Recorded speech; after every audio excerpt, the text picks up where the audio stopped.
with CEOs and millionaires. I've never seen my vision be more crystal clear. Look in the mirror, see the change in who I used to be. I kept going, knew success would come eventually. But ask about me back then, they said I wouldn't make it. Nowadays they doubt less and tend to ask for favors. Poetic music, that's realness, don't let them tell you different. And if you ever lost in doubt, then follow your intuition. These words of wisdom is for those who's trying to find their purpose. Don't be living just to die, cause only death is certain. I'm working hard so I can toast to my accomplishments. Cause see, I lost it all and I ain't been the same since. I'm more focused, more ambitious, more everything. Grew up with nothing, now I appreciate the finer things. I know it's real when at the shows they ask for autographs. And now they know the name, they ain't gotta ask.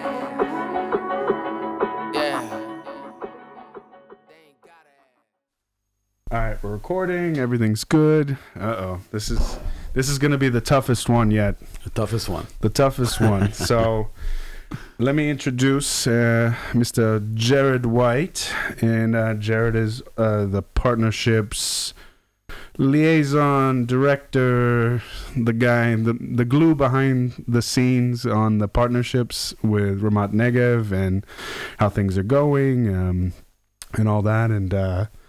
He's actually, he's originally from the U.S. and he came to Israel a long time ago now, and he's become a good friend, to be honest. And I really enjoy hanging out with him. I enjoy hearing his perspective on life, and welcome. And I'm very happy to share the idea of what's going on here with you and showing the world a little bit more of Ramat Negev, but. It's nice to see the people behind the mayor and seeing what's going on. Very behind. Yeah. No. So tell people at what age did you decide to move here to Israel? Why did you move here?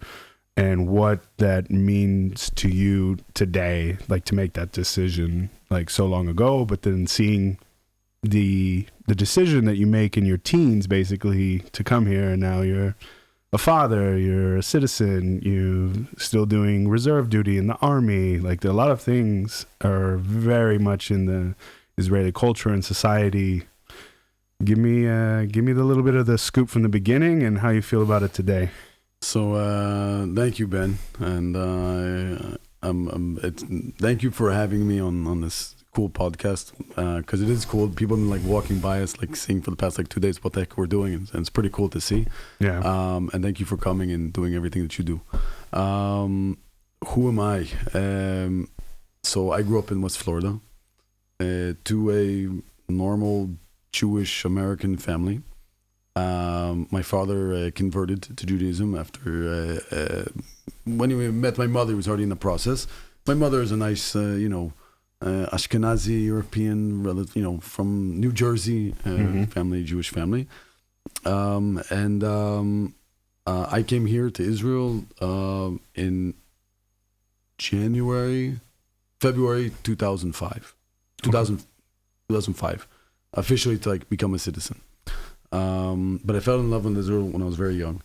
I grew up, my parents, we went to synagogue, a conservative synagogue every once in a while. Were you in Israel before before you made Aliyah? So I grew up in a youth movement called Young Judea, which is a Zionist youth movement, pluralistic youth movement. It's mostly now summer camps today and youth movement programs today. And I was very active. I was a counselor, and I was on the regional board and things like this at a very young age. And the first time I came to Israel was in 2001, on a summer program, kind of similar to what we do in Colorado with IST. And it was in the middle of the second Intifada. And I'd never been to Israel. I didn't know any Hebrew. I had met some Israelis with summer programs and things like that, but I'd never really been to Israel. It was my first experience in Israel. We didn't go to any cities whatsoever, because everything was, there were suicide bombings on buses and crazy things like that. But I was very much intrigued by Israel. One, I had a great time with my friends and with the people I was with, and the Israelis that were with us, and the counselors and the land. And I very much felt connected, but I didn't really know what it meant. Went back to high school, went windsurfing all the time, and had long hair. I was a cool high school kid. At least I thought I was. And then I came back for my gap year. I knew I didn't want to go straight to university. And a lot of my friends went to the American military at that time, 2003, 2004 time. Yeah. I decided I didn't really know what I was doing, but I really wanted to like learn and explore myself a little bit more. And the year course program, which is also through Young Judea, offered this opportunity. And I spent a year all over Israel trying to learn Hebrew. By the way, I was kicked down from like level 2 to level 1. I was like the only person ever. Like no one ever thought I would learn Hebrew. Mm-hmm. My counselors that I'm still in contact with today, I write them now like in Hebrew WhatsApp messages and stuff like that, and they crack up at it. Like they think it's the funniest thing ever. And I fell in love with Israel. I lived on a kibbutz for a while in the Aliyah area, working there in agriculture and electricity stuff. I learned Hebrew in university courses in Jerusalem, and I even worked in the fire department in Haifa as like a volunteer, you know. But I really fell in love with Israel. There was Israelis with us in our group who became really close with me. And when I went back to the United States, I was 19 years old, and my good friend from the youth movement, we were working at one of the summer camps together, Camp Judea, and he says to me, sitting in a Taco Bell in Hendersonville, North Carolina, this is a true story, and one of my best friends says to me, why do we have to talk about being Jewish and talking about it quietly? Why are we afraid about being Jewish? Why are we afraid about speaking out about loving Israel? Because where we grew up in West Florida, he grew up in North Carolina, you didn't wear it on your chest. Yeah. You didn't wear Magen David. Everyone knew you were the Jewish kid in school, but like it wasn't like a thing. I've been, harassed by people from the KKK, swastika signs on my driveway, fights in school because of it, things like this.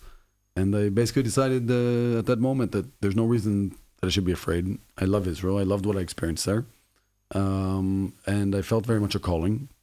I knew I didn't want to be in America at the time because I was very much connected to what was going on in Israel. And a couple months later, I made Aliyah with $200 and a backpack, pretty much. My parents were completely supportive, which is amazing. But I never thought about what would happen almost 17 years later. Yeah. But I've never looked back. I think this is, we were just having a discussion with some of the teens here at high school. Israel's not a perfect place. We have a lot of issues.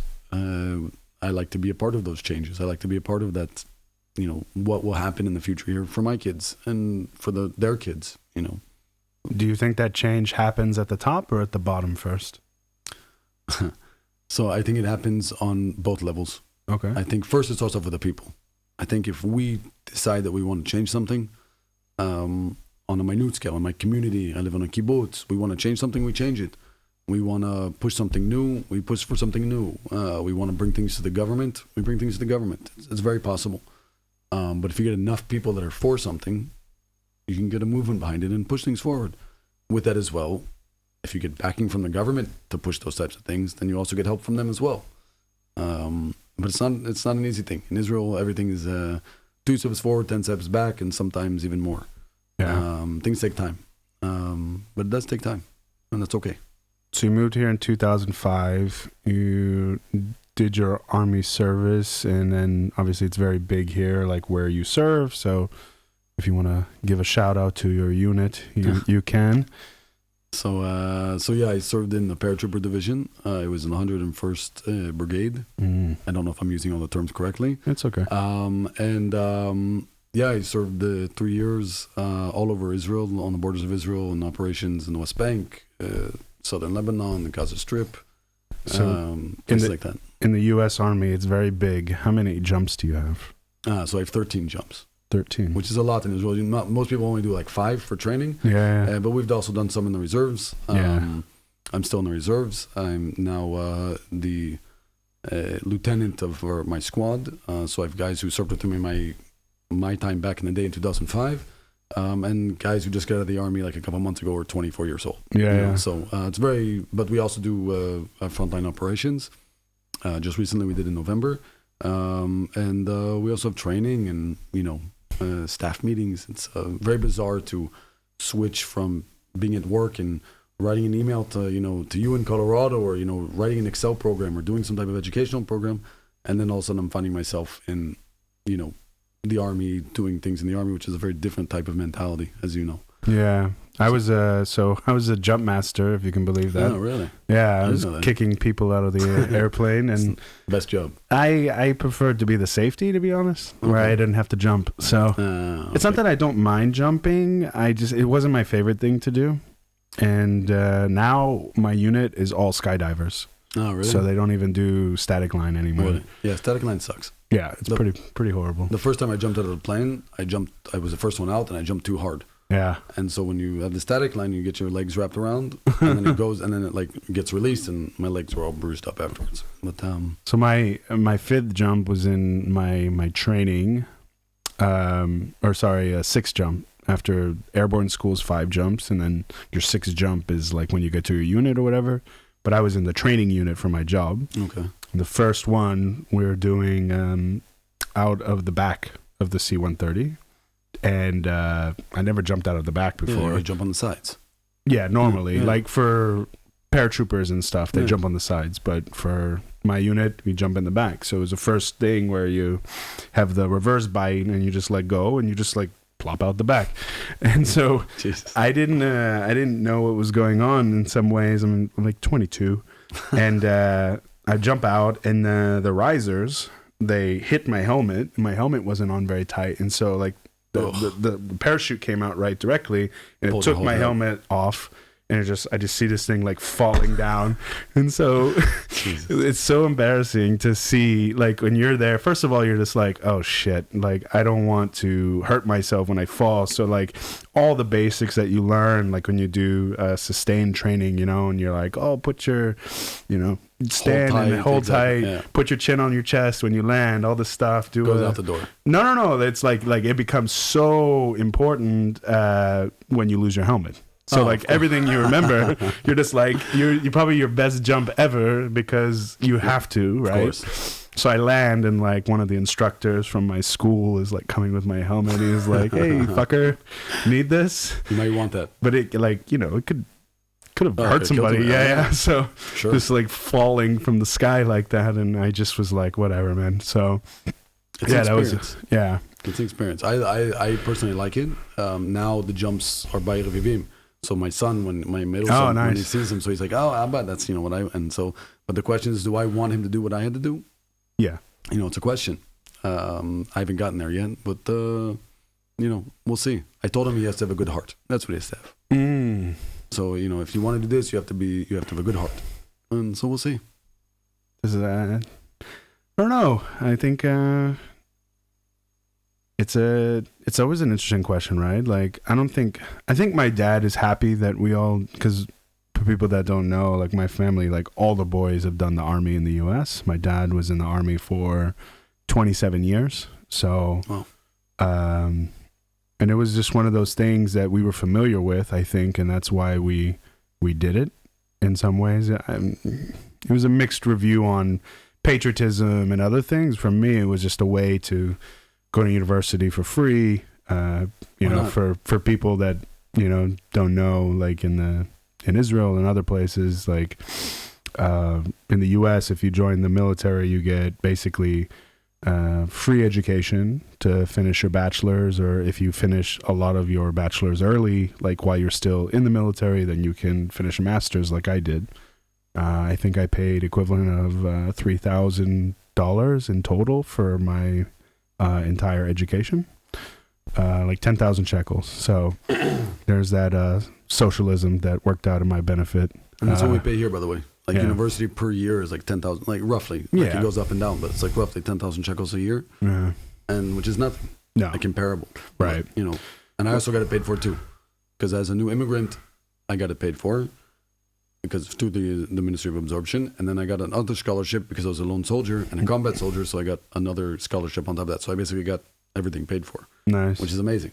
I think it's something to be said, because I think we do our generations, like in the U.S., like school, even just like state schools, like are super expensive. Like University of Colorado in Boulder, you're paying like upwards of 35, 40,000 a year, right? A year. And that's 4 years. Yeah. So here we only have 3 years, and it's 10,000 shekels a year. Right. And it's nothing. So, with that's not even including the living expenses and everything else. And so it's a big debt to put on people that also probably don't know what the heck they want to do in life very early on, like you're basically putting them in a system to work, so they have to pay that off in some way some of these people have this debt till they're like our age, or longer, because they keep refinancing, and sadly it's one of the only debt in the US you can't get rid of even in bankruptcy. Really? Yeah. You can lose everything, you can start over, but your student loans are still there. So I think that's something that's in Israel, I joined the army at 20. I was older when I joined the army. Most of my guys were like 18, 19 years old. Mm-hmm. And when they join the army, you're going to go to the army. Men now go for a little bit less than 3 years, but 3 years. And females also. Jewish people, by the way. The Arab population is not required. The Muslim population is not required. And other sects, Christians as well. But a lot of them do. And for instance, you're out of the army. I was 24 when I was out of the army, pretty much. Mm-hmm. And then I still had time to figure out what I want to do with my life. And then you go to school. So it's cheaper. And I knew I wanted to go and study education and be part of education, things like that. But, by the time you find what you want to do, you have a little bit more idea of who you are. You're a little bit more mature. You're not just wasting, no offense, but I know a lot of people in the United States and abroad, they go to university to, drug, sex, and rock and roll, which is great. I'm totally for it. All those things, maybe not in that order, but, and maybe not all the time. But, it's definitely, when you get the Israeli population, when they're, 24 there's a different maturity level for a 24-year-old, I think. For sure. In many ways. And here you grow up a lot faster. I think just with the environment and all the political stress, but then the daily stressors of life, from the economy to everything else, you're just forced to have to, one, you don't leave your family's home generally until you're older anyway, so you have some time in that way to mature. But then secondly, I think the compulsory service plays a role where you're put in a situation where you are allotted a lot of responsibility from a very early age, and you learn to deal with it in a different way. And I think it enhances the society in that way by having people mature faster, to be able to put them in the positions to succeed earlier in life. And the army, I think, does a great job in separating people into what they probably do best. And so with that, with the tests and things like that, I think you're not going to put people from private schools and kids that go to school in Modi'in, which is a very nice suburb of Tel Aviv, basically, in with people that are coming from other places in Israel where the education system is not as good, right? They would just be bored out of their mind. And they also might not have the abilities, right? Sometimes. And it's, but the Israeli army, I can be very critical of the Israeli army, and you can be too, everyone can be, but they don't always place people in the right places. Like my wife, she was an officer in the tank corps. Okay. Sorry, my voice is Mr. Frogman today. But, and she comes from a very, well-to-do family. She's almost seventh generation Israeli. All her parents were, in the army, or grandparents, everything like that. And so it was, even when she could, she got to become in her position in the army, it was like one of the most sought after jobs for females at the time. Right. And it was very hard to get. Now, it very much helped her in life. Now, also where I went, to be a paratrooper in the IDF is like, everyone thinks you're really cool, right? Yeah. It's like any other infantry unit, but whatever, that has its name, right? And, when you go to get a job later on in life, it very much depends on what you did in your life. When I went to my wife's family for the first time, it was her grandfather's funeral. And her grandfather was a Palmach fighter. He was an independence war fighter. He was an officer. He was, with the beautiful hair and the short shorts. He had the whole story. And we had some great pictures. And him and grandma both on her dad's side. And her uncle says to me, what'd you do in the army? And I said, I was commander in the paratroopers. He says, great, sit down. You're accepted. No joke. When I started at the regional council, Shmuley Kliefman said to me, "What you do in the army? You were a paratrooper? Great, sit down." Yeah. And it's unfortunate, or fortunate, I don't know, but it's very much categorized. If you're just a driver or a mechanic, which is a very important job, Israel very much stereotypes those people.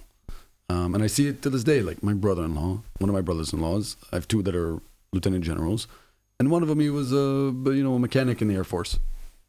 And I don't think he has a derogatory thing for it, but I know he's like, it was a very long time ago. He's, past his 40s.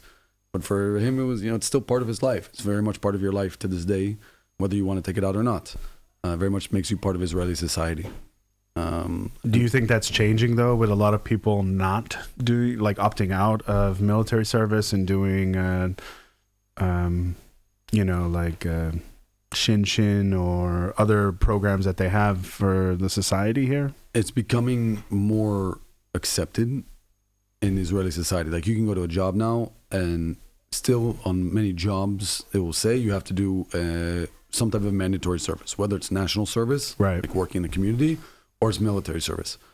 If you don't do that, then you're pretty much not going to get accepted to a majority of jobs in Israel. Wow. Especially in the public sector, forget it.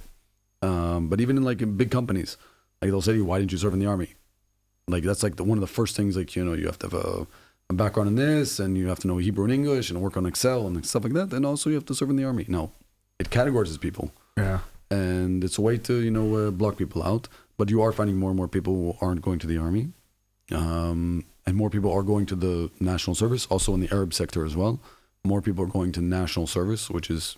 They might not want to serve in the IDF because of their religious reasons or political reasons, which is great, but they're willing to work in their community, which I think is amazing. Yeah. So, but the big change that's happening now is if you speak to these kids at the high school now, the majority of them will say they want to go to intelligence work, computer science, those R&D units. Yeah. And it used to be they wanted to go to combat units and serve in the special forces. And why do you think the change is? Because when you get out of these being an R&D unit, mm-hmm. you get paid the buku bucks. Yeah. At 24 years old, you get a high-tech job, a car, everything. You have a beer on tap mm-hmm. at 24 years old, and you get a degree. Yeah. Instead of freezing your butt off, getting shot at, not seeing your partner for a long time, things like that, and being in a combat unit is not as attractive as it used to be. Yeah. Kids still do go. I mean. You still, I know some of the kids here at the high school, we just had some conversations with them. They still want to go to combat units and things like that, but they want to do, also what's good for them and also what's good for the country. So it's kind of going back and forth, I think. How much does what your parents did in the service play on where you want to go in the service? I think it plays a lot still. I know, from my friends from my unit, a lot of them, they're, fathers or brothers or uncles were all, combat soldiers. So it's kind of family tradition, mm-hmm. kind of like what you were saying. Yeah. But I also think you see it also today that kids are more interested in what am I going to get out of it? Yeah. I went to the army because I was required to as a new immigrant. I wanted to go to the Navy. I was from Florida. Yeah. That's what I knew how to do. So I wanted to go to the Naval Academy School. Right? Yeah. No, they didn't accept me. Because I didn't have any security clearance because I was 4 months in the country. Yeah. It's okay. I'm very happy with what I did. But, still, it's very different from what I was expecting. But kids, I think young people today really they're looking more farther in the future, right? Everyone wants the high-tech jobs. They want to work in finance. They want to work in R&D. They want to be mechanical engineers. They want to do coding, things like that. One of my good friends from the Army now, he comes from a settlement in the West Bank. He's not religious, but that's where his family lived. Yeah. And he was a paratrooper. To get into a coding job, in a high-tech company is almost impossible because he doesn't come from the R&D section of the IDF. And he had to fight his way in, and now he's finally into a good company. And he's, growing his resume, and he'll go great. But if you don't come from a family like that or a background like that in the IDF, then it's very hard to get in. To get that first job. So it's the same. Honestly, it's funny you're mentioning it. It's the same for me, having to get into finance. I had to go to, instead of going to an investment bank right at the beginning, I had to go into a smaller firm that was an internship where I didn't get paid, and I'm still working and doing my other things while helping out and doing that. But I think if you really want to do it, you just have to eat crow, as they say in English, and go with it, you know, because the change is that much of what you want, and so you have to do what you have to do to make that happen. For me, it was also very much becoming to eat crow, as you said. Yeah. It makes you Israeli. Yeah. Right. I wanted to be Israeli, and I feel personally as an identity, I'm an Israeli. Yeah. I happen to grow up in the United States, and my family's American. My family goes back to the first settlers in the United States of America. Yeah. Now I very much respect that, and I love my family and the way I grew up and the community I grew up in. But I very much wanted to be Israeli, so I wanted to, you know, eat crow. You have to, you know. We should say in Hebrew, lo tachanta. If you haven't eaten crow, as you say, you don't know what you're talking about. Right. And so that's part of what you know, I believe in, and maybe my kids will decide to do that. The one thing I do tell them is to be a leader, no matter what. Be a leader wherever you can. Try to take the initiative. You know, help your peers, teach other people. And my 6-year-old daughter, she's almost 6. She's already like leading her class without, and you know, it's not anything. It's her DNA. Yeah. You know, so. But don't you think too that in order to be a good leader, you probably have to be a good teammate first? Of course. No, they always have to help your friends. You have to be a good person. That's why I said you have to have a good heart. Yeah. Right. You have to be a good team member first before anything else. So you're not first going to become like a leader without anything else. But if you're a good friend, you'll be a good leader as well. Because people sometimes forget when they become leaders what it is to be a good friend. Mm-hmm. And if you remember that and you keep that and, you know, help people around you and help not just yourself, because the leader is only as strong as his team. Yeah. You know, that's it. And that's something I learned a lot of. And when you try to raise kids, I think it's very scary. Number one, it's scary as hell because you don't know if you're doing it right. But when you see your son and your daughter like helping people on a bad day and they get a sticker saying, you know, oh, he was a good friend today. Mm-hmm. You know, he comes home and he shows you his sticker that he was a good friend, you know, you did something right, you know, a little bit. Yeah. You know, we'll see. Only time will tell. I hope. Either they kill me or I kill my, you know. We'll for sure. Yeah. Yeah, it's funny you mentioned that because, you know, as we get older and you start to think about like what's my purpose, and I think generally, I think as men, you know, like we need to challenge ourselves. We need to have competition, you know, and I think this society in particular does a really good job of weeding out people very fast, in a sense of you know who's going to be who very quickly in a group dynamic, right? Like you can tell, like they might have been hot shit wherever they come from, but when you're around people that you don't know, can you still accomplish what you think you can accomplish? And I think the Army is a great barometer for success in that way, because it shows the capacity for leadership under stress and intense environments. And I think it's a great measuring stick, not only for the society, but then also for the individual to have the confidence when they finish, no matter what you did, right? Like do it well and be efficient in that particular job, even if it's combat, even if it's whatever, right? But at the same time, even like we're talking about the mechanic or whatever, right? Like if I know that this guy is an honest working guy who is very knowledgeable in his particular thing, you're generally going to have somebody that's going to like do well in life because of the confidence that he had in learning a particular skill. Yeah. And then going out into society and maybe becoming what Leon and I were talking about, one of these solopreneurs, right? Where you're really good at that. Let's say you have a garage, you have a one garage, like a mechanic shop, but everybody knows to come to you because like you're honest, you'll give him good feedback and he'll get the stuff done.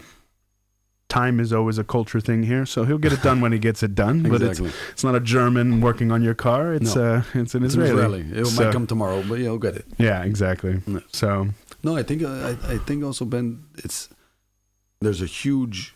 I mean, I look at these teenagers here in the high school, and they're before the IDF starts. But I see some of them already. You can already kind of see some kids who are going to do things, and and you see other kids that they're going to do great things as well, but you might not see it yet. Yeah. and I think like you were saying, the army is a good barometer. It's also a good tool to teach people. It makes everyone a common denominator, right? It means everyone, and I know a lot of immigrants who come to Israel, and that's their way of getting into Israeli society, to start a job, because when you go into the workplace, that's what they're looking at, And if you know how to, and you're right, yeah, if you have to get the job done, and you were a combat soldier, and the job will get done no matter what, no matter how tired they are, then it will work, Back on. Okay. Yofi, 30 minutes again. I totally agree in that sense. But I guess like working with these teenagers, maybe you can talk about the differences you see with Israeli teens that you're working here with in Ramat Negev versus the kids from Denver that come here sometimes for IST and everything else. Like, what are the main differences that you feel in the kids? One is very interesting. I just came back now from Colorado, and I had a meeting with the kids who were planning on coming on HIP, which is from Denver Jewish Day School. There's 2 classes. It's like 26 kids. And I look at the kids that are preparing here in Ramat Negev, the 14 kids.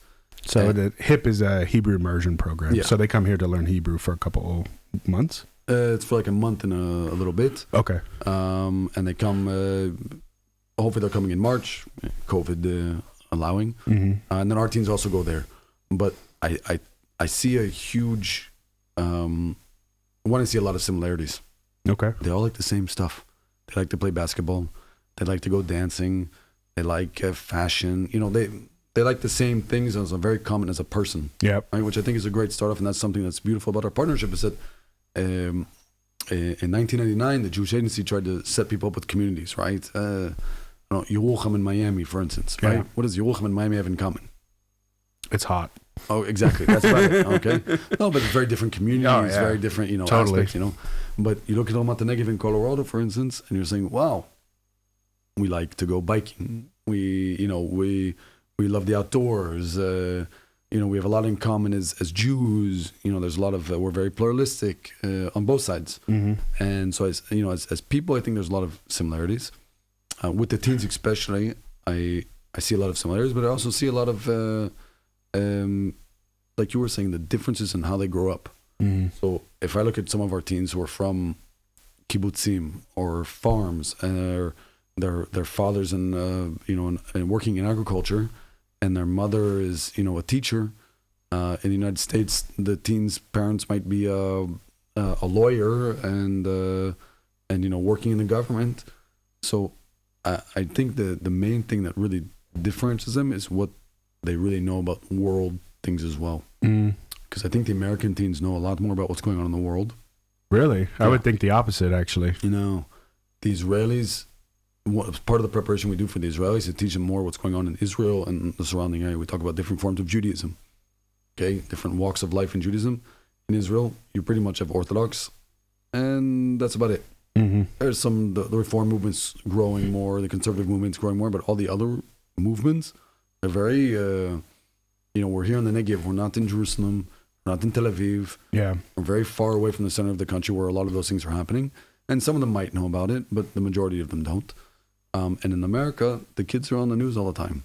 Mm-hmm. That's what they talk about in school, and they have classes about it, and their government classes very, at a very young age. Here they don't start government until a little bit older, so I think that like world issues are a little bit more of a question. But one of the programs we did now is we took our teens to Jerusalem, and we met with Women of the Wall, which some of them had no idea that this was even a thing. That there's women trying to pray at the Western Wall according to the way they want to pray, and they're being stopped by the Israeli government because of the separation of religion and state. And there is no separation almost between religion and state in Israel, and funding and things like that. And they had a whole conversation with the CEO, Yochi, the CEO of Women on the Wall. And we have some religious kids in our program as well, because we have some religious communities. So these kids were, having these discussions with people that actually, have they're underground. We also met with the Friends of Roots, Mm-hmm. which are Jewish settlers and Palestinians trying to find common ground, which is an amazing program. Yeah. And it was the first time we couldn't go into the West Bank, so we brought them to meet with us. And I just came back from serving reserve duty in these exact communities, and I went up to the Palestinian man and I told him, listen, thank you for speaking to them. Thank you. We really opened up there, and these kids came to me and said to me, this is the first time I've ever spoken to a Palestinian. They're Israeli teens. All you hear about in the news in the United States is the Palestinian-Israeli conflict. These kids have no idea what it was. Yeah. They've never been a part of it. They're so far away from it. But again, it's part of life here, and you have to teach them about it. So I think the main difference is really that. But I also think the maturity level of the Israeli teens, because of the youth movements, because of the community programs that they do here, it's very peer-led. So they're given a lot of, like you were talking about, the maturity. At a very young age, they're peer leading their programs. Some of them are counselors already at the age of like 14, 15. Yeah. And there's a big difference, I think, in the maturity. And I think that gap grows as they get into their 20s. Yeah. With the military and college, things like that. And then it evens back out again in the late 30s. Yeah. Roughly. What did the parents think about the programming that you set up for them to go to Roots and do the Women of the Wall and that kind of stuff? Were there parents that were against the programming? No. The main question was, we tried to meet with some Haredi families as well. It didn't work out because of the rain and logistics, but we will. And we have a meeting next week. That's part of the programming, because we wanted to show them a larger aspects of the Israeli society. Israeli society is a huge mosaic. Yeah. You can't show it all in how many meetings. I don't care how many you want to do. Right. So some of the parents wanted to see more of the religious aspects that we didn't really talk about. But we'll get to that eventually, and I told them that. And about the Palestinian-Israeli conflict, it was something that bringing Roots was a very acceptable thing. Mm-hmm. Like, I'm not bringing them to the West Bank, security reasons was kind of an issue, but we're not going to bring them to I think there's a lot to be said to speak with both sides, and not just show them one side. Yeah. And to show them and try to do that in the most easy way possible, just by having a conversation, is nice. It's only a tip of the iceberg, But I'm sure it got them to think, in a sense of, we live a very, for one, sheltered life in the Negev in some ways, but then also that, for example, how far is Hebron from here? Maybe 75 kilometers? Yeah, it's about an hour drive. Yeah. About an hour drive. But it's so distant to them. Now, one of the things that was amazing, and some of the teens said, she said, she asked the Palestinian man, what does she see, what does he see when he sees a soldier? And he said, I used to be very afraid, and now I feel sorry for them. And she says, for me, it's eye-opening, because I see my brothers and my uncles and my cousins as like our heroes of Israel, and you see them as sad kids that have to go to the army, and they have to do difficult things. And so to see them as one time, and it was very eye-opening for them to really see this. And they went back, some of them, and spoke to their to their families about it. And obviously they're teenagers, so whatever they say, I wasn't at all their households, but some of the parents came to me and said, listen, what you showed to them was eye-opening. Mm-hmm. Was eye-opening, and it's, I wish we could bring this program to the entire teens of Ramat Negev, because it's something that it allows them to to learn about the bigger world and learn about their lives and what they're going to do. Now, Ramat Negev is the safest place in all of Israel. Yeah. We don't get the rockets from Gaza. We don't get the rockets from the north. Palestinian conflict is not really existent here. Yeah. And even when there was Shomer HaChamot, the last conflict, the Bedouin tribes in the region, we all came together and said, let's keep the peace. And there was some arson. There was a little bit of arson, but that was about it. And the second it happened, there was a big, peace protest. Because people really want to, that's what we believe in here. Yeah. And this is 22% of the state of Israel. Now, again, we have 8,500 something people living here, so it's not a large population, but this is how we go about things. Yeah. And to have those conversations, it's not easy. It's not easy, though. And with that, like, you've been living in the Negev for how long now? So I lived here almost for 4 years when I was in the army. So 2005 to 2009. And then I lived here again, and we moved back in 2015. I mean, my wife. Yeah. Yeah. So it's been over 6 years, 7 years. And what's the Negev been for you personally? Like, what's your draw to the desert? What's your draw to the community, in a sense? Because it's a very different lifestyle than what the average Israeli has. So, I think the main thing here is you have opportunity. One, to be part of a community. I'm almost 37. I'm on the board of directors of the kibbutz. I work in the regional council. We have programs that reach the entire community. You have the ability, you can take something and make it grow. And I think the basic level here is that the ground might not have the best soil.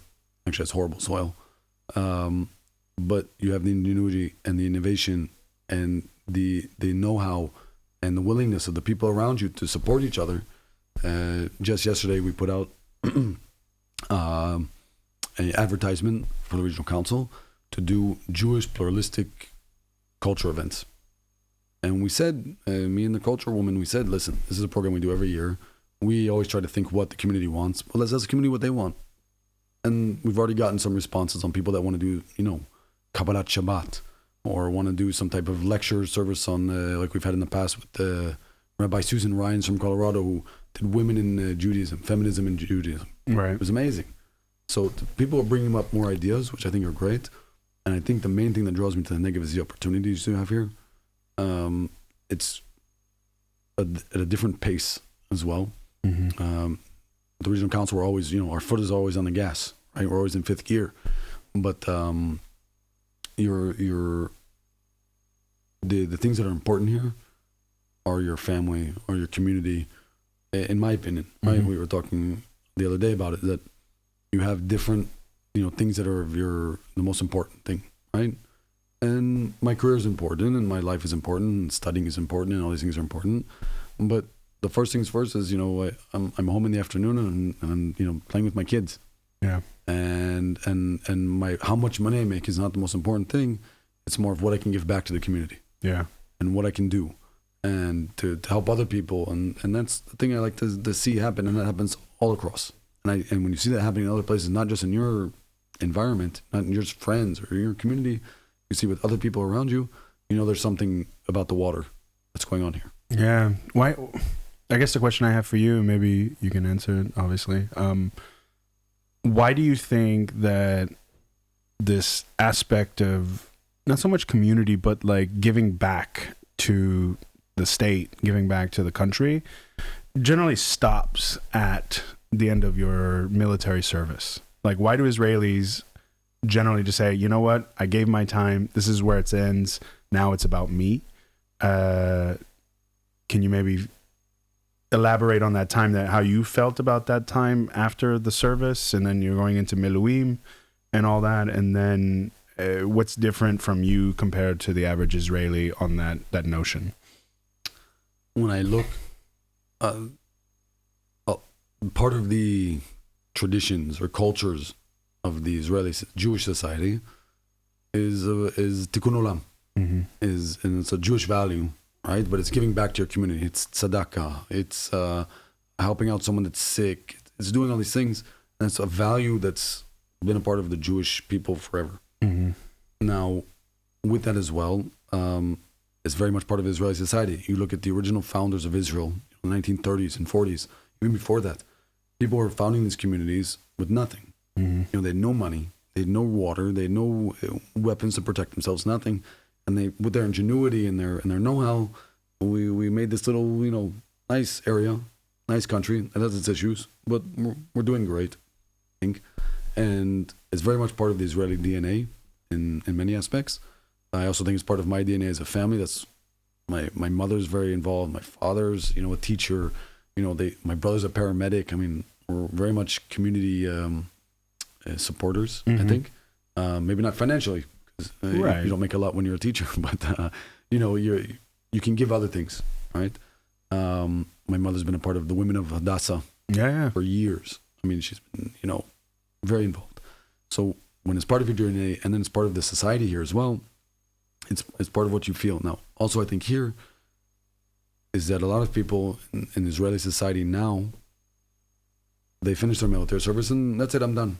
Mm-hmm. I've given back. I've done my duty. I've given my 3 years or whatever. Mm-hmm. Maybe a little bit more, maybe a little bit less. But I've done my stint, and now I'm going to go do what I want to do. Mm-hmm. And by the way, that's a lot of reasons why a lot of Israelis go abroad. Yeah. Go to India or go to Australia. Get off a little bit, because Israel is also very stressful. Yeah. So people very much want. I'm done giving back. I want to give back to myself now. So that's why they do a lot of that. In my opinion, is the reason they do that.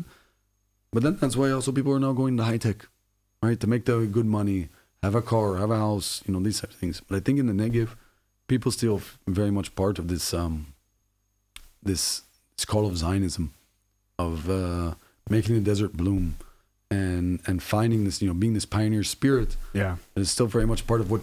It's not just what you feel here; it's what you see here. Right? My neighbor, my friend Yohan, he's a dairy farmer. Yeah. At a very high-tech dairy farm, 3,000 head of cow, amazing, right? But, he's a dairy farmer. One of my, I just got a message from one of the older gentlemen I'm in touch with, Oded Barzilai. He was a Palmachnik back in the day. He's 92. Yeah. And I'm going to write a story about him for a book that we're doing. Mm-hmm. So, you very much feel part of it. I wake up in the morning, I went for a run this morning around the kibbutz. Did like 12 kilometers, whatever. And I ran around the old kibbutz, which was the first settlement in the Negev in 1943. Mm-hmm. And you feel a part of it. We're going to go later to cherry tomatoes and go have so you feel it's part of your life and you want to be a part of it. And when you see something that's a problem, one, you have the opportunities and the backing of different, whether it's the regional council or the education department or the community itself, you want to do something, they'll help you, most of the time you can find a way of doing it.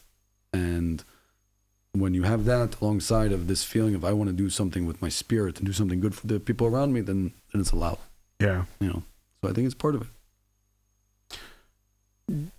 Do you wish that people wouldn't be so individualistic after the service? Yes. Being the lifestyle that you chose, obviously, is a very different one than the average person. Yeah. And how could you, what options could you give people to stay in a more community-based system, even if you live in Tel Aviv, even if you live in other places like that? How would it be programming? Would it be alumni groups from your military service? Like how would you keep people ingrained in the idea and the spirit of the chalutza, like the pioneers of before, and like what it meant to build what we have today here? So I think, one, you're right. I'm not the average person. No. I live on a kibbutz, which is a Bernie Sanders socialist enclave of Israel, which is 0.1% of the state of Israel. Mm-hmm. And we're a shitufi, so my paycheck goes to the regional, from the regional council, goes to the kibbutz. I don't see it. I don't own a car. I don't own a house. My kids get education for free. It's great. They do my laundry. Yeah. I'm going to say that again. They do my laundry. I do the dishes, but, it's great. Now, I think it was my choice to live in a community like this, and my wife's as well. And she wasn't sold on it originally. She had some thoughts about it, and everyone's going to know how much money I spend, and technically, it's, when I take a car, it's, people know it. And there's positives and negatives of living on a kibbutz. Obviously, I'm an optimist. So I see the positives more than the negatives, but there are negatives, and it's okay. But I think everyone finds their way to give back. And a good friend of mine, Hanan, he's an architect in Tel Aviv. Single guy, he's almost 40. Great guy, by the way. He's got a heart of gold. And he volunteers with Holocaust survivors. And he helps, he adopts kittens from the street that he finds and feeds them. Literally, this is what he does. Yeah. And it has nothing to do with, he doesn't get anything back from it besides good feeling. And anyone that can connect to anything, it doesn't matter where you are. You're in Colorado, you're in Australia, you're in England, you're in Israel, and you find something you connect to in the community, and you have the ability to give back to it. You have some free time, and you can join a board of a local JCC and help out, maybe not financially, but help them with educational programs. Yeah. Or you can volunteer at a soup kitchen. Simple things like that is what makes this world a better place. I chose to be part of a community that's what we do every day. Yeah. Right? And this pioneer spirit, right, of giving back and helping. And and working hard and doing more for other people, not just for your generation, but for the generations after you, is very much part of what I believe in. But I think it's also very much part of my DNA, right? I was raised like that, but I think anybody can find something that they're passionate about. At-risk youth, kids that need extra help at school to help them with English or mathematics. I mean, anything. There's so many different ways to get involved. And it doesn't have to just be, philanthropy. Yeah. Not everyone has the means necessarily to help that way. Well, like a friend of mine who runs the JNF in Colorado, you need time, talent, or treasure. 2 out of 3 are pretty good. So it's kind of the way to go. Yeah, but you also definitely need time. Yeah. Like tonight I'll be done, at work. I have some meetings at nighttime, and then I have a board meeting for late at night. Yeah. Great. Okay, that's what happens. So you have to sacrifice things. Yeah, I for can sure. be sleeping. How do you find that balance on the constant giving and everything else with the family life and everything else? It seems like anybody that's doing something around here, we talked with Leon, we talked with other folks, like having an amazing partner seems to be kind of the trick, right? Or at least the understanding of what's going on, and like the time away is not only for you but for them in the long run. How do you deal with that with your wife and your kids, in the sense of like, I'm your dad, I'm your husband, but I also belong to the community, not only kibbutz Revivim, but Ramat Negev as well, in what I do, and you have to share me in this way. I think Tom, my wife, my constant joke, by the way, is that she is a woman. She always was a woman, and identity is very fluid today. But her name is Tom. It's a female name in Hebrew as well. Yeah. But I think she knew that getting into the game. This is very much like part of who I am. When we met, I was running a nonprofit in Jerusalem called the Lone Soldier Center in memory of Michael Levine, which I helped start. I was running the Jerusalem activities and education programs across the country. Mm-hmm. And I worked around the clock. And now also on the Ramat Negev, I'm working around the clock. Like weekends, no problem. Nighttime is no problem. It's great. And then when I add, for instance, reserve duty, I did, I don't know how long it was this year, but I had over, 20 something days already this, last year just on reserve duty when you're not at home. Yeah. And then you have your work on top of that. And then you have the community responsibilities. So it's very difficult. And sometimes I know I take off a big bite. Like I know sometimes maybe I shouldn't do that this year. But for instance, when they came to me and asked me to be the lieutenant now in my unit, I found it as an honor. And I said, yeah, okay, I knew it was extra time. And I don't know if I really had a full discussion with my wife about it on what it meant. As they say, you just do it and ask for forgiveness later. Kind of, but it was kind of like, this is happening and we're going to figure it out. But it was very challenging. It was very, very challenging. I was just in Colorado, as you know, for a week or so. And then I came home, I was home for 3 days, and then I went to reserve duty. So I saw my kids, for a couple hours, basically. And then I went to reserve duty where I didn't see them for a long time. And you can't really, talk on the phone. You're exhausted. You're working at night, operations, etc. And I came home and Tom said to me, that was a lot. That was a lot. And it doesn't happen all that often, but it does happen. And to find that balance is sometimes very difficult. But I think also, Eleanor Roosevelt said it the best, is that, behind every great woman, there's a man trying to do something good. Mm-hmm. Because I think having a partner that really helps me with that and is amazing and supportive. And she's also doing great things in her career and her field. And, so I think that's amazing. And also have a family at the same time is very difficult. But I think it was on our first date, she asked me what I want to be when I'm older. And I said, I want to be a father. And so it worked out. Yeah, for sure. Right now.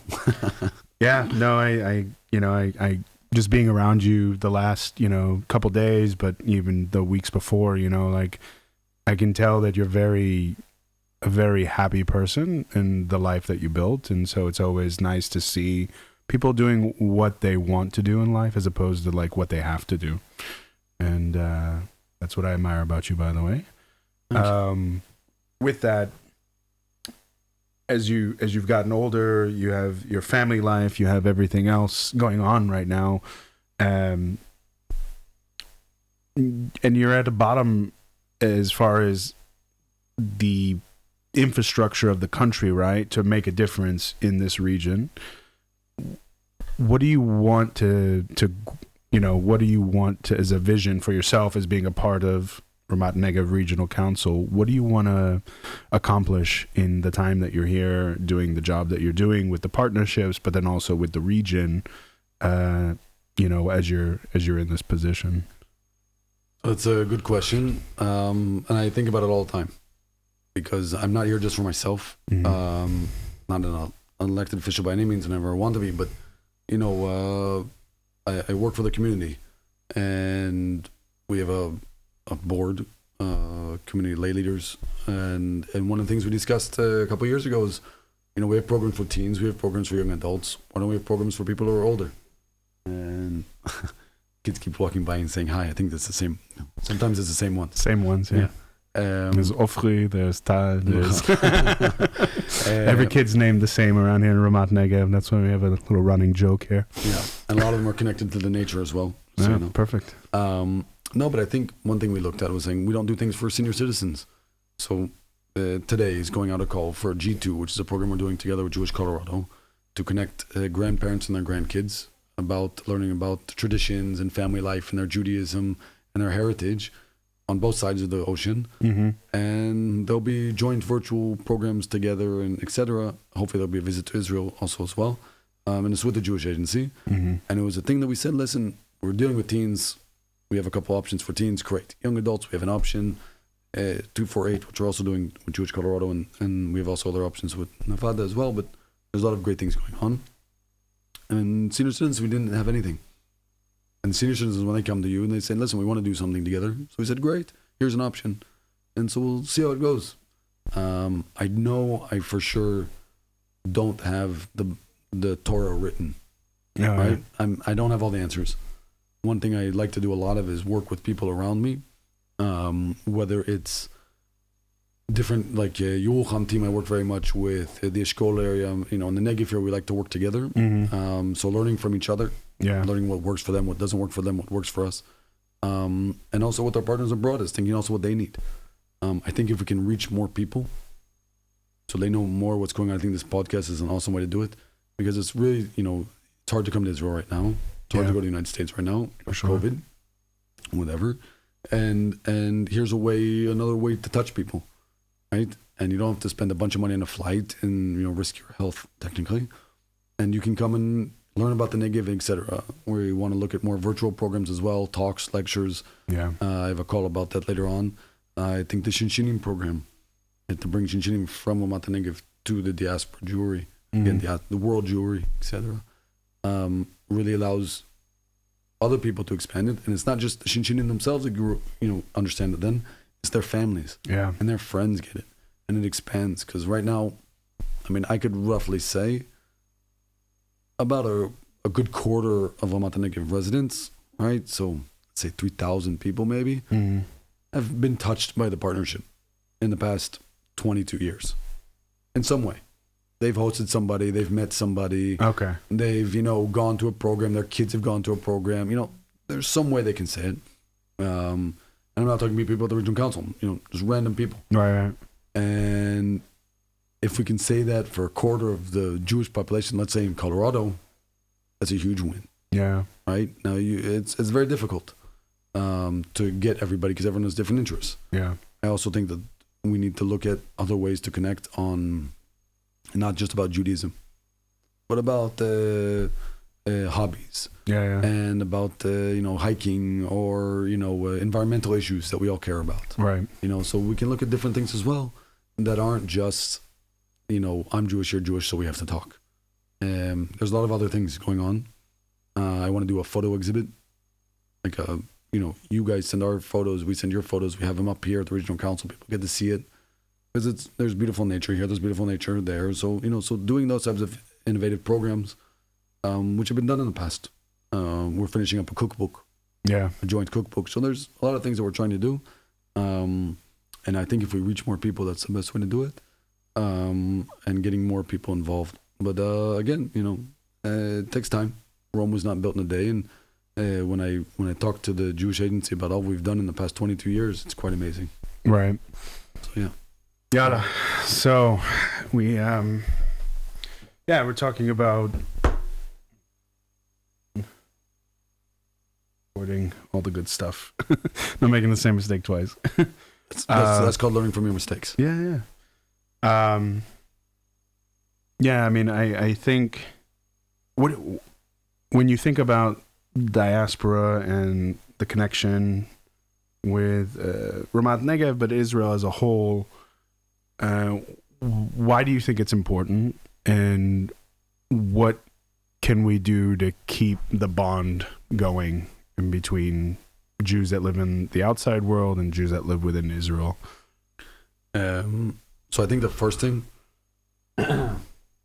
is to stop calling it diaspora Jewry. Okay, interesting.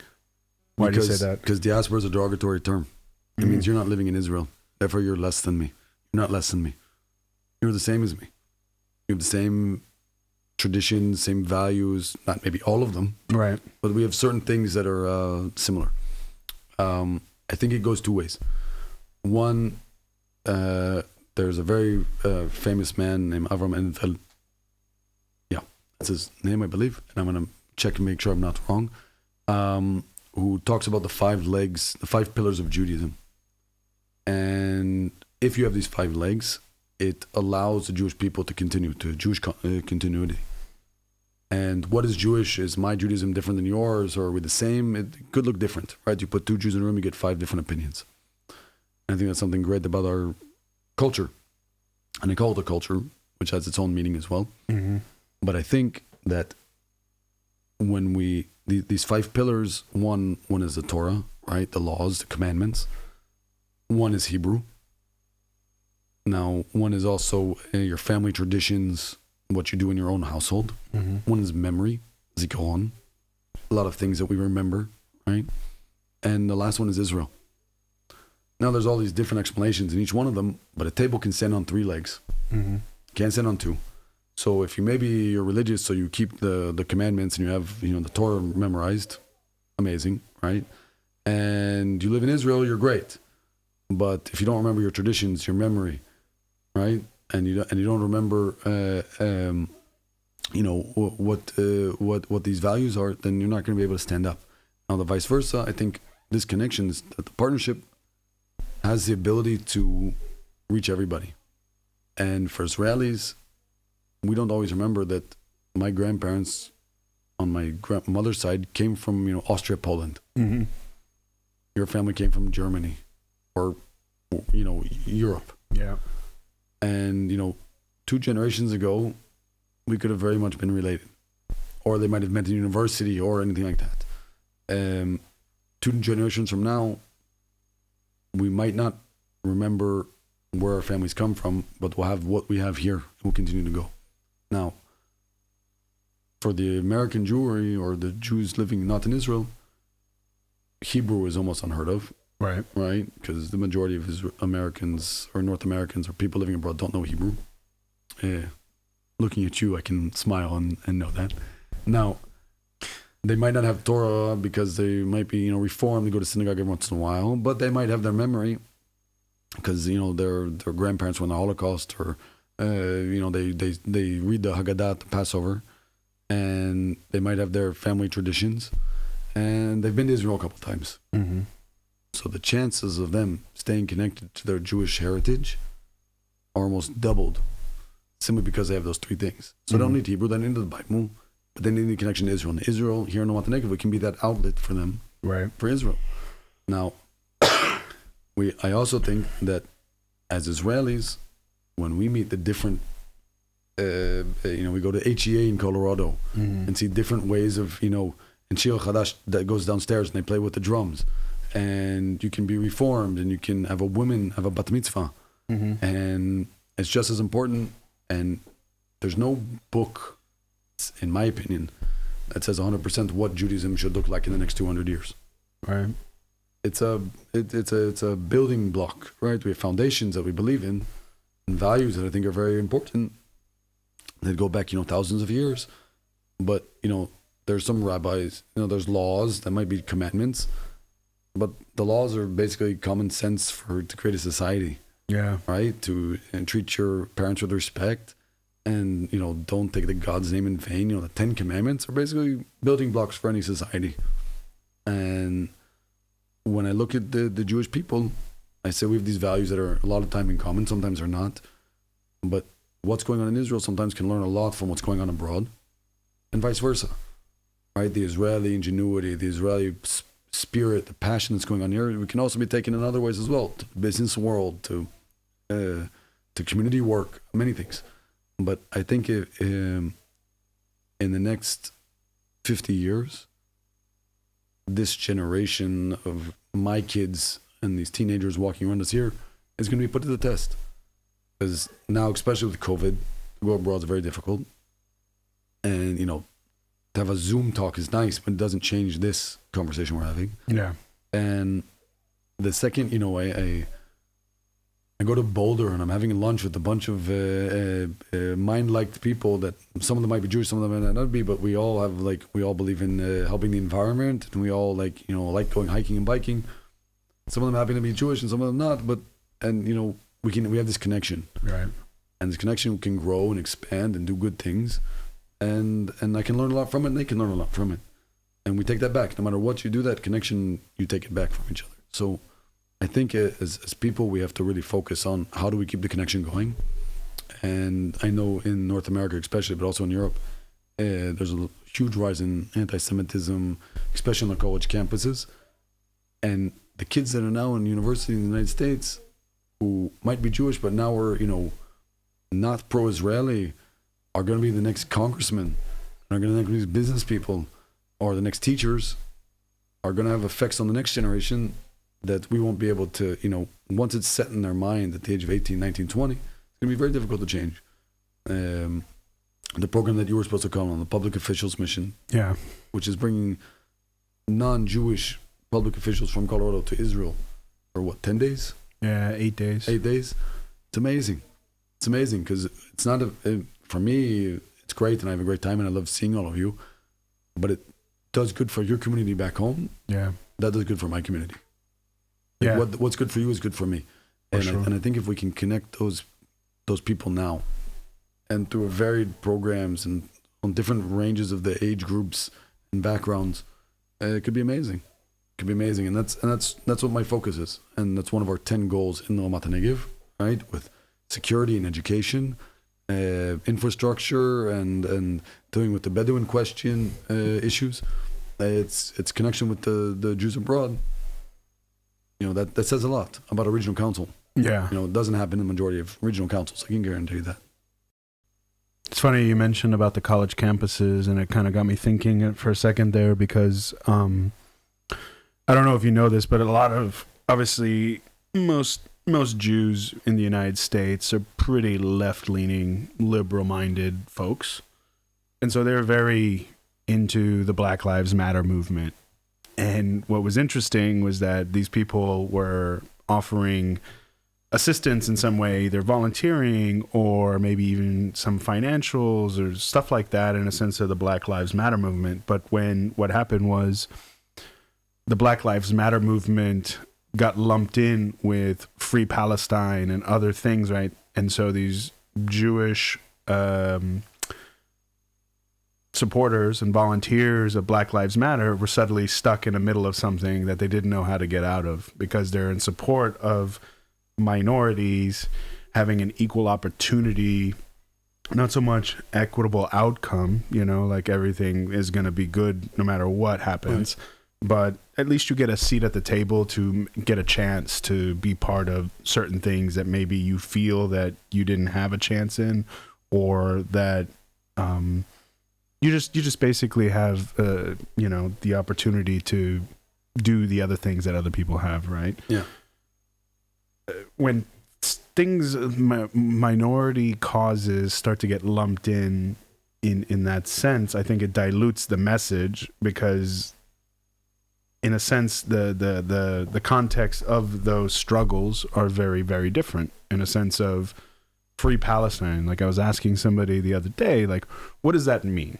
If that means like every person that is of a Jewish origin of some kind, and you're saying that they have no place to be here, then we got a problem, right? But if it's something of an autonomous or statehood even of the Arab population within the Jordan River and the coast, of having some kind of a self-governing body, which in some instances they already have in many ways. Like Gaza is run by Arabs. It's not run by Israelis or Jewish people or anything of that facet. There's no actual Jews in Gaza anymore. They left in 2005. So I found it fascinating to see and hear people that you're talking about, these teenagers and other people that maybe didn't have, and you're talking about those pillars of Judaism, having to deal with the lack of interest of Israel and then having to be faced with it in a conflict that they were in support of, but then having to actually defend Israel in some way, but not knowing or not having the connection or the knowledge base to actually counterpoint anything in that facet. And I don't know if that any of that ever got over here, but I just wanted to mention it in that sense of how that is. So we had I guess it was over a year and a half ago, former teen of Ramat Negev, Adi. She was Shinshinit in Colorado.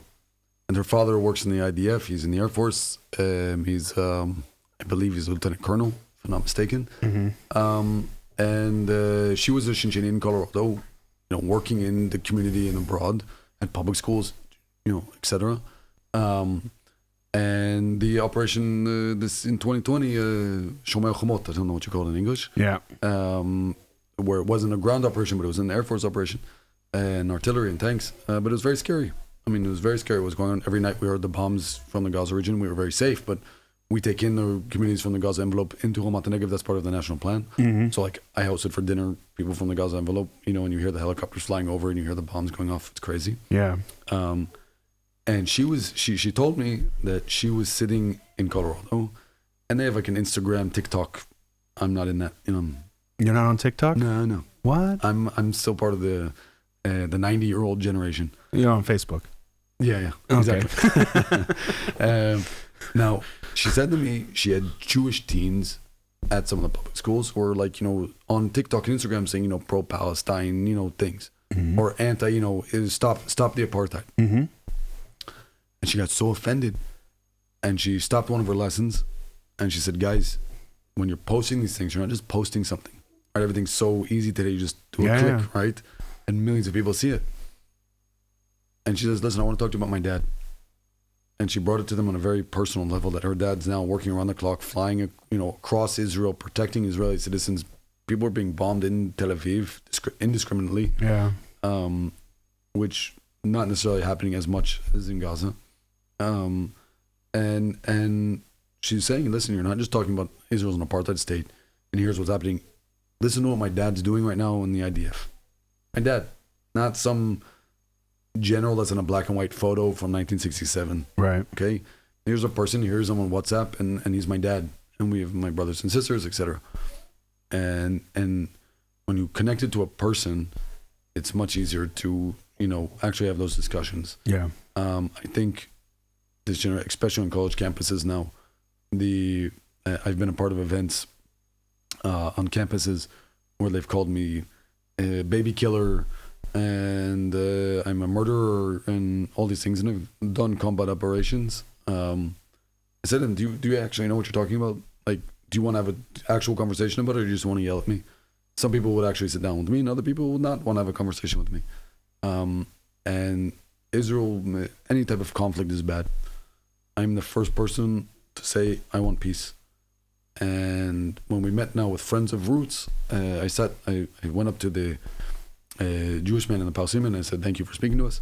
And I just come, they were both from the Gush Etzion area. Yeah. I've been there at their place there. Yeah. So last time. That's where my areas of operations were in November. and we did house operations. We were looking, doing different things. And I went up to the Jewish man and I said, I might not necessarily agree with you being where you are, but, listen, I'm very glad with what you're doing and I believe in what you're doing. And I said to the Palestinian man, I was like, listen, I'm almost 37 years old. I still serve in the reserves. And the reason I believe, and anytime I try to teach my other soldiers and other people I know, is that there's other people on the other side as well.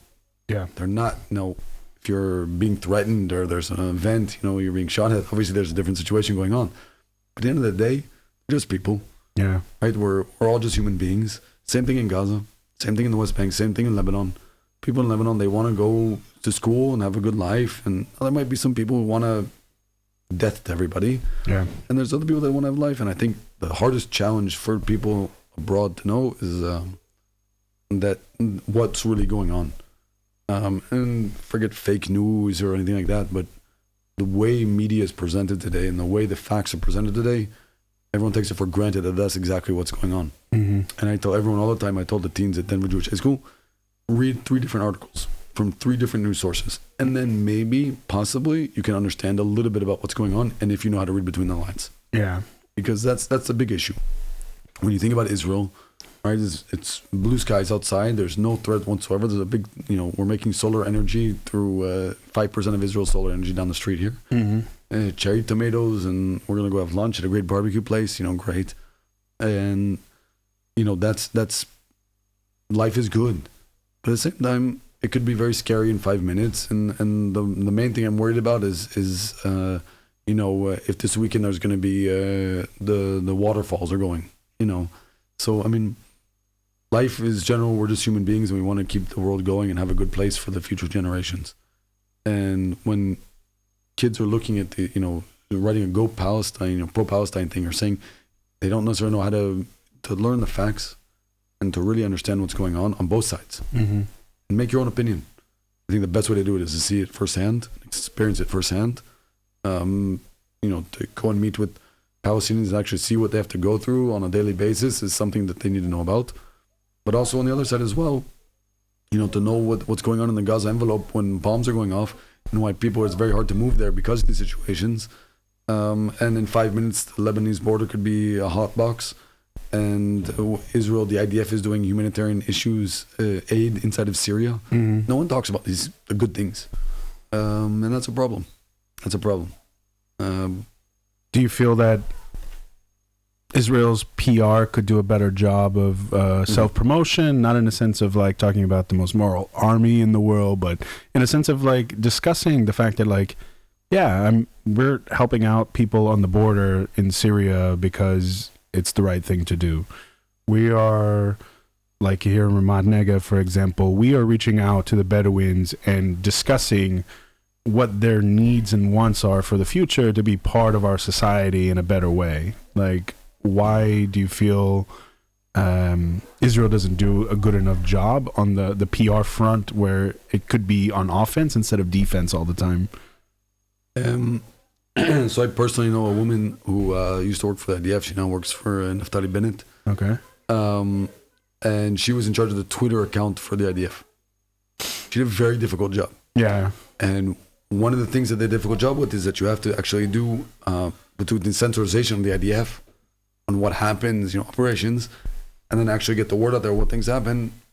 The news is immediate now. Mm-hmm.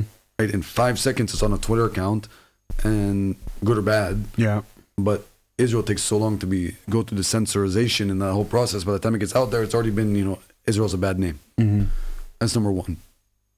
2, I think as a person as well, I'm for the underdog.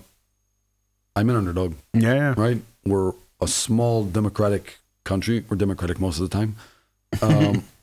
In the Middle East, the majority of the countries around us are not. Yeah. And we're very liberal and modern and all these things that I agree with.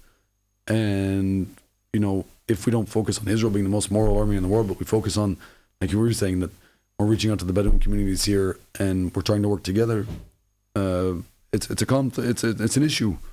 Because by the way, not everyone in, Ramat and Negev might necessarily want it. It's something that's going to happen, and we're pushing it. Yeah. And what we're trying to do now is educate the Ramat and Negev populace on what that means and what it's going to look like, because it's a change, right? But I think the PR division of Israel, Israel's a beautiful place. There's amazing people, amazing cultures, and I say cultures because it's very diverse. But we also have a lot of issues, and Israel's not a perfect place. And if everyone says that Israel's amazing and we have these great things going on, but we want to fix other things, we're 74 years old almost. Right. It's nothing. 74 years old in the United States, there was a civil war. Yeah. Right? So thank God we haven't had a civil war yet. We've had enough wars to last a lifetime.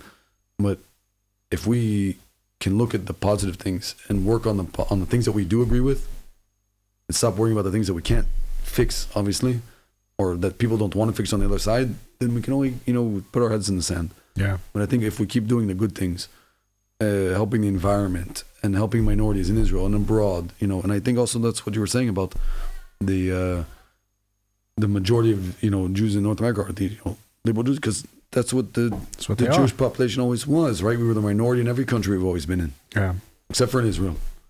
And even in Israel, we don't do everything right. So here we are, the majority, quote unquote.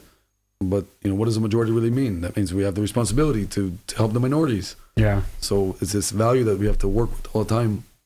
And I think when you're looking as being to help a minority abroad, Black Lives Matter or pro-Palestinian causes as well, they're just human beings as well. Yeah. They just want to have good things for their families as well, which makes sense because that's what I want. Yeah. Right. And how do we do that together? I think things are very much politicized. Right, very easily. You're Republican, you're Democrat, you're left wing, you're right wing.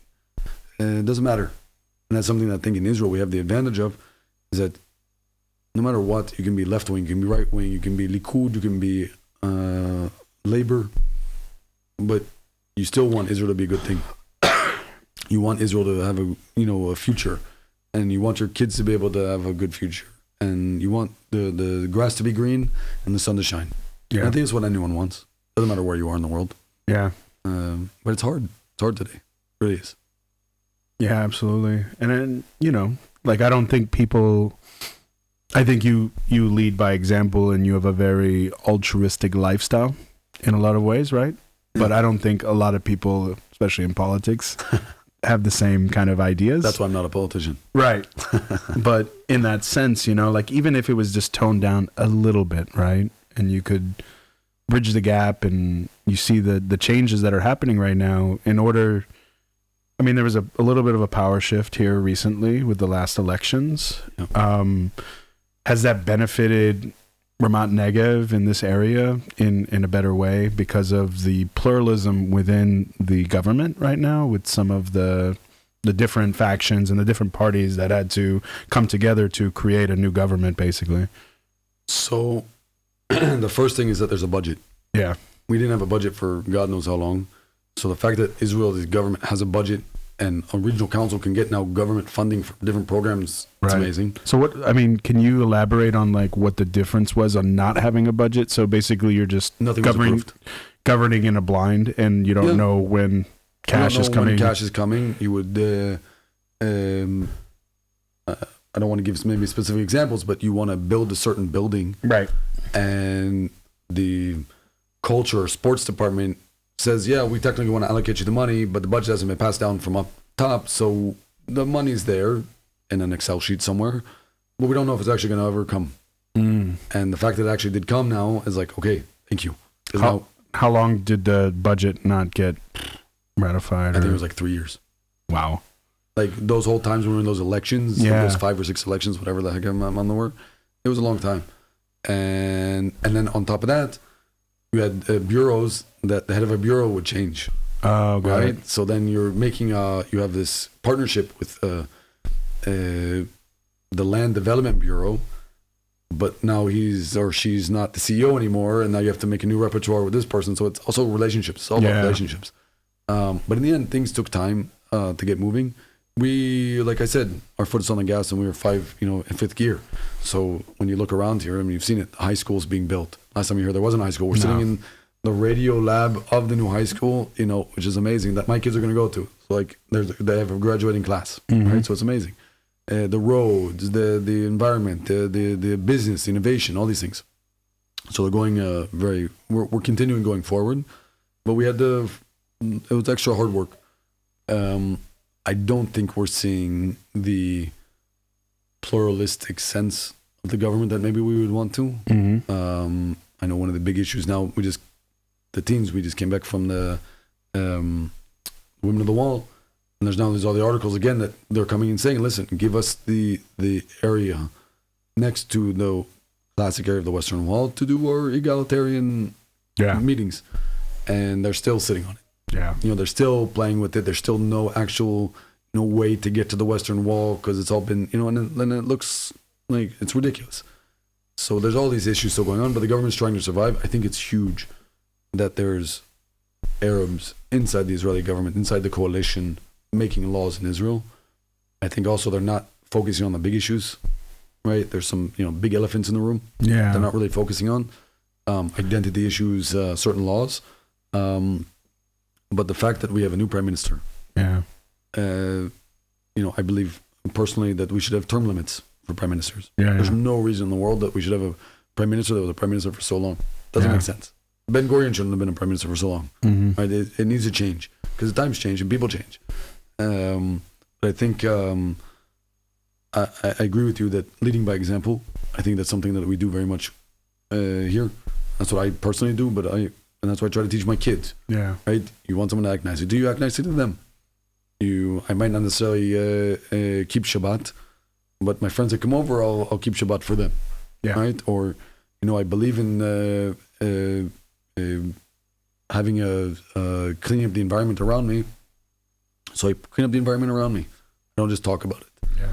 And that's something very much that all the programs, at least the teen programs and young adults that come here, do a program about Ben Gurion. At Ben Gurion's grave area, there's a nice grass area with the ibex, and you take a stone and you talk about the things you believe in. I believe in getting up, giving my seat to older people on the bus. I believe in picking up trash when I see it flying around. I believe in donating to philanthropy. Right? And then you put a stone down, you walk back to the line, and you say, I get up for that old person on the bus. I pick up trash when I see it. I do the things I believe in, not just say the things I believe in. And that's what we're about here. That's what I believe. That's what I love about the spirit here and what's going on here. People are about doing change and doing good and leading by example. And it's great to be a part of it. Would that be your description of somebody from Ramat Negev, somebody that does for others first before they do for themselves? No. There's people that are totally into themselves, which is cool. But I think it's something that's a common denominator. Yeah. People are here not because it's easy. Right. People are here because they want to be here. And people are here because they want to believe that this is somewhere that they can do things and they can be a part of it. And maybe just my group of friends, the families I interact with, people I interact with, maybe at work or in the communities, I see people doing amazing things. Amazing innovation and amazing businesses. So when you see it, and it's not just you, it's not just your immediate group of friends or your family. Yeah, there's something about it. Maybe it's not everybody, but it is definitely is part of it. Yeah, it's okay. It's a radio voice. Yeah, you got a face for radio too. I try. So do you, by the way. Yes, that's what I've heard. Yeah. It's the cuckoo. It's the cuckoo. I thought it was a gingy, but yeah. Nah.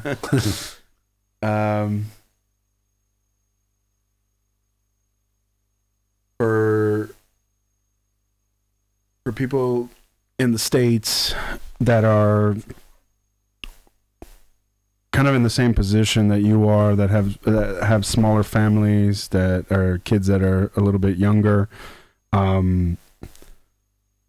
that are looking for that purpose, that connection, that spirit within their life, their community, and everything else. And you mentioned that Ramat Negev could be that outlet in that same way for that spiritual connection to a place that I think is important for many people, and not just for Jews, but any person from the Book of Abraham, basically. What's your suggestion for, let's say, like a family in Denver that is slowly building their family up, but they're trying to do traditional things like send their kids to shul and everything else, but like the next steps beyond that, because not everybody goes to Denver Jewish Day School, not everybody does a lot of the things in the programs that we have built up through time between the partnerships and everything else.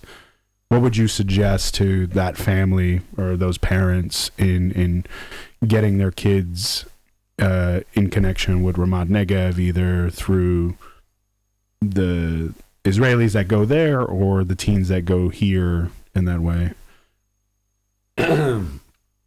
So I think the first thing is to find something that is about the family. Mm-hmm. If the family's into hiking, there's a way to connect, send your kids to, ranch camp. Yeah. Right? Where it's all about hiking and outdoor education and great. And then they have a group of friends that all went to ranch camp, and then it grows from there. Yeah. There's the Adventure Rabbi in Boulder, where they're doing amazing programs, just in connecting to nature and spirituality and by chance also Judaism. Right. If you're into business, there's many different outlets on to connect to Israel and Ramat Negev in the business world. Whether it's connecting to a startup or a VC or just listening to lectures or anything. I think everyone can find their own way to get connected. I know that one of the biggest challenges that I've seen and that we try to teach people here in Ramat Negev is that to be Jewish and connected to Jewish people abroad, usually it costs a pretty penny. Yeah. And it's expensive. And when you make those decisions as a family, that's one of the glorious thing about Israel is that it's free, right? My kids by default learn Hebrew, have, they go over the holidays, it's part of life here. Yeah. In our community. But also I think that abroad it's expensive, but I think there's ways to get involved. Their kids go to public school, have a cup of coffee with the Shinshin. Yeah. It's part of the programming. Mm-hmm. They have coffee with the Shinshin and have a one-on-one talk. Make a friend. You can't come to Israel, join one of our Zoom talks. Yeah. Do a like on a Facebook page, and if that's the only thing you can do is do a like on a Facebook page for Partnership Ramat Negev, just to get updates and see photos and hear every once in a while. That's also an outlet, right? We can do more podcasts like this on more things. I think there's ways to get involved that are available for everybody's time and wants. Yeah. I think it's very challenging. I know there's a lot of stress, when you're a young family and you have a careers and all these things going on, and then you have to make decisions. Like, am I going to pay, a lot of money to send my kids to Sunday school, which I don't even enjoy going to? Yeah. Right? Or am I going to send my kid to Israel and IST, which is expensive but an amazing program, but then there's COVID, so what's going to happen? I think the second, there's a sentence in Hebrew that we say, Zar lo yavin, a stranger doesn't know. Mm-hmm. It also goes back to the military as well, but it also goes back to experiencing something. When you have an experience with like-minded people, mm-hmm. that's at summer camp, or in Israel, or a Zoom lecture, or anything, you can really get connected. Speak to Itai Davinsky, the Jewish emissary and the Israeli emissary in Colorado. Mm-hmm. Go for a Friday night dinner. And the Friday night dinner is too much. Call them up and have a beer. Yeah. Right? I think there's a way to really engage, because having these types of conversations with someone that might think very differently on many different things. I'm a socialist, you're a capitalist, great. But we still have a lot in common. We're still friends. Yeah. I think that's a way to connect. For young families, it's really even more difficult and more challenging. But there's ways. I'm going to be sending you to Colorado now puzzles Mm-hmm. of Ramat Negev. Okay. Puzzles. Why not? It's simple. My kids like it. Your kids like it. Let's do it together. Yeah. So it's easy like that. Yeah, no, I get it. And you mentioned too, like, it being free here for your kids to be Jewish, right? There was a great article in the LA Times about 6 months ago or something like that, and it was a parent that was talking about it's not that she didn't want to raise her kids Jewish. It's just that there's a price tag on identity within Judaism in the U.S., right? And so as things have progressively gotten more expensive to include just basic living expenses, and I'm sure many Israelis feel that here, obviously, every day, America is starting to feel that in the same way, where even if you have education, you're not poor, but you're not doing amazing anymore in the same way as before, right? And so when you have to decide not only on what program to pick, but which one relates to you, and like you said, like which one does my kid actually like, right? Because in a sense, like, let's be honest, like these programs, even if they're subsidized, even if they're everything else, right? Like this is basically an identity tax. Like you're adding to, you're having to pay basically to be Jewish or to do Jewish things.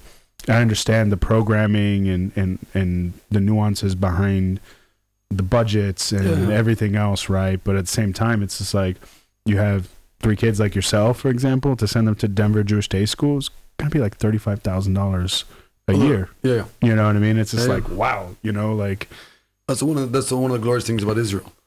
Now, that's also one of the glorious things about living on a kibbutz in the middle of the Negev, right? Where it's great. Yeah, but everything here is paid for. Right. I mean, not to be Jewish is very, very cheap.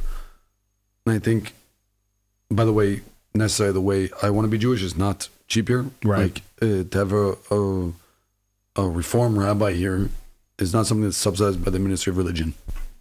I have a lot of issues with that. But I know when you have to put a price tag on who you want to be, it's very challenging. Yeah. But I think there's ways around it. So you don't have the funds to do it, and you don't have the funds to send your kid to a summer camp. So you're a nurse, and in the summertime you go and work in the summer camp as a nurse. Yeah. You know, lamalo.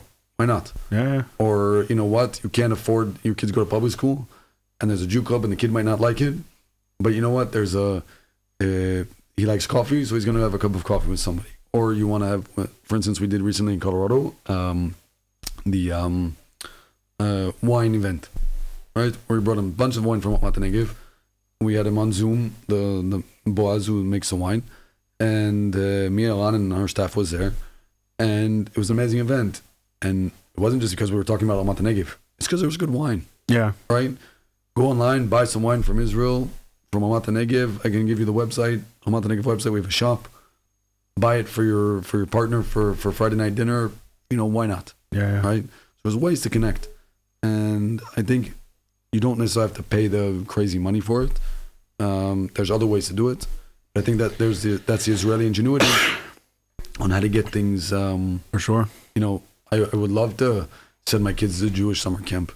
I'd probably never be able to afford it. Yeah. You know, but, you know, that's the way it goes. But so maybe, you know, one day I works out something that, you know. They got the scouts here. You'll be fine.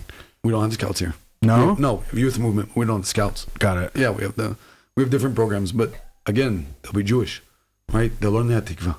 They'll learn how to speak Hebrew. They'll learn about the holidays, whether I want them to or not. They know more Hebrew than I do. My 6-year-old daughter, she's almost 6, corrects my Hebrew. You must be proud. Yes. But it's also very scary. Like, I know I won't be able to help her when she goes to literature class in high school. Right. I know I won't. In English class, I can help her. History class, I can help her. That's about it. Especially not mathematics. It's okay.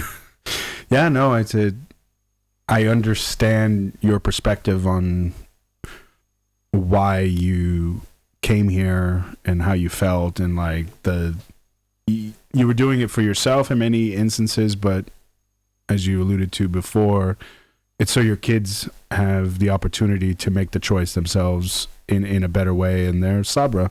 They're gonna be full-on Israelis with their dad with that funny accent, but you know what I mean? Like, they would be fully integrated within one generation, basically. And it's I'm sure it's very proud for you to know that your kids are getting something that maybe you longed for later in life, and you know, it's the progression of that education that you received as a kid to go full circle, like the programs that we just talked about, and then your parents are, you know, paying for that and everything else, and to bring it to full circle, like their grandkids are now Israeli.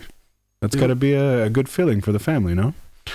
It's a good feeling. It's a little scary because my parents taught me to be a Zionist, and the frog is coming back. But taught me to be a Zionist and raised me that way. Some will say brainwashed me. But yeah, 100%.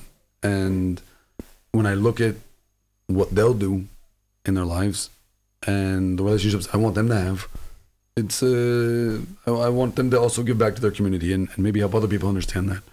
But I think the hardest challenge, I think today for young people, in their maybe 18, 20s, is also find a Jewish partner or find someone that's like-minded like them or open enough to accept certain things.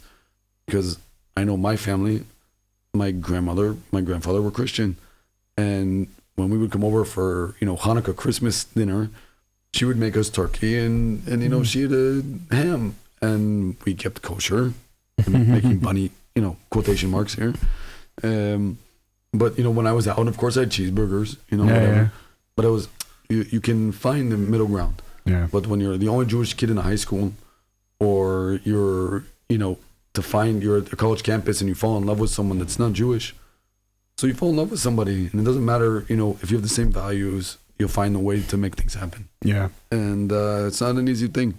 I actually think the next generation is going to have, the next two generations, the cards in their hands. Yeah. And we have to help them with that, because we're the old people. At least I'm the old person. You're very young. Still have hair. That shouldn't be defined by age, how much hair you have. But like you come, from a mixed background, American and European. And so exactly what you're talking about, I've had to deal with all my life as well. Like always kind of feeling... In Europe, I was the Ami, which is like the slang for like American. Really? Yeah. And in the States, like me and my brother, when we first got there, when we were 8, we were like in English as a second language. So, my mom was very adamant about us like not speaking German or anything else at home to make sure that we integrate as fast as possible. I don't know what's right or wrong with those answers in that sense, but at least we all have the same pride that you have on being Israeli now in the same way as being European and not being just American in that way, which I have to thank my parents on that for continuing tradition, like you said, and pushing the envelope on not only like what we could do, I mean, like in the same respect from generational, right? Like my mom didn't have any kind of higher education as far as like a degree and whatever, right? Sure. But 3 of the kids, have master's degrees in some way.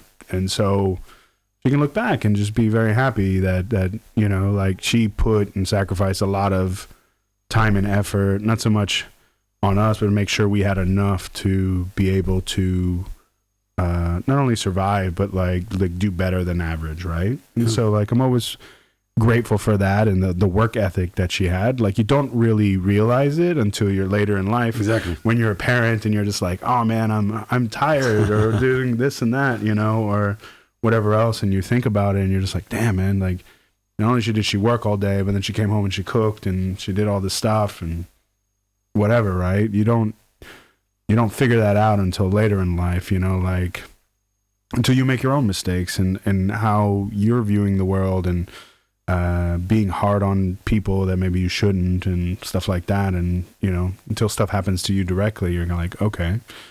But, and same with my dad. My dad is an interesting character but always been a very,